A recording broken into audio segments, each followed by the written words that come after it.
ঝিঙ্গা কত বলছো? ঝিঙ্গা 40।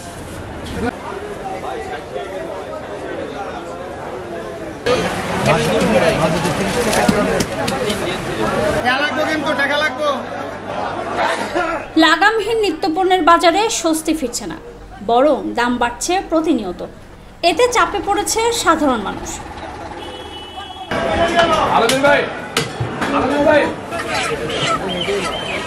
সরবরাহে খুব একটা ঘাটতি না থাকলেও বেশিরভাগ পণ্যের দাম ঊর্ধ্বমুখী।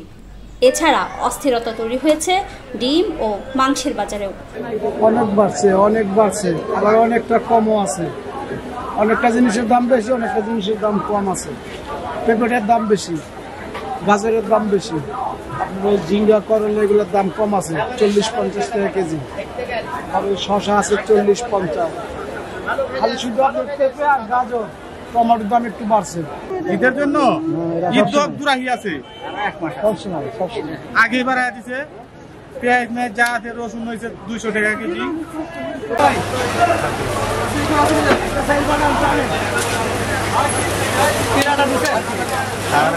এটা কত? 100 গ্রাম।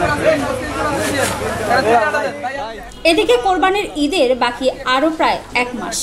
এর মধ্যেই মশলার বাজার ঊর্ধ্বমুখী। আমরা সাধারণ মানুষ বিপদে আছি, মানুষের ইনকাম বাড়ে নাই, দাম সবকিছু দিন দিন বৃদ্ধি পাচ্ছে। এর সাথে সাথে আমাদের জীবনযাপন করা অনেক কষ্ট হয়ে যাচ্ছে। তো এখন আমাদের নিত্যদিনের সঙ্গী সবকিছুর দাম বাড়া হুটহাট।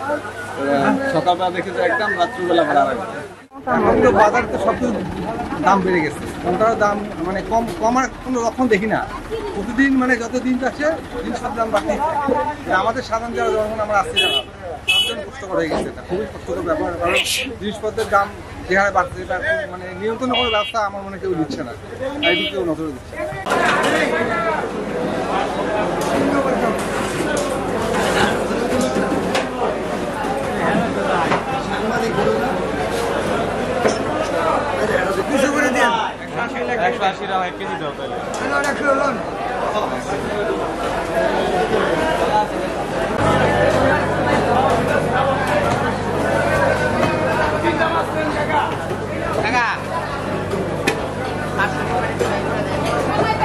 কারণ কি মাছ নাই, তো মাছ নাই, মাছ আমদানি কম, এই জন্য দাম বাড়ছে।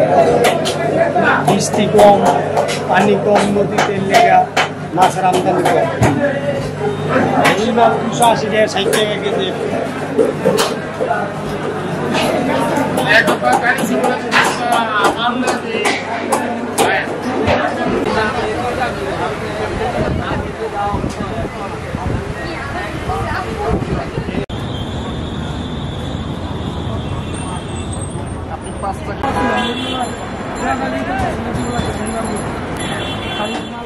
রাজধানীর কারওয়ান বাজারে ক্রেতা বিক্রেতার সাথে কথা বলে রিপোর্ট করেছেন তাহিয়াত নাজিফা, UNB।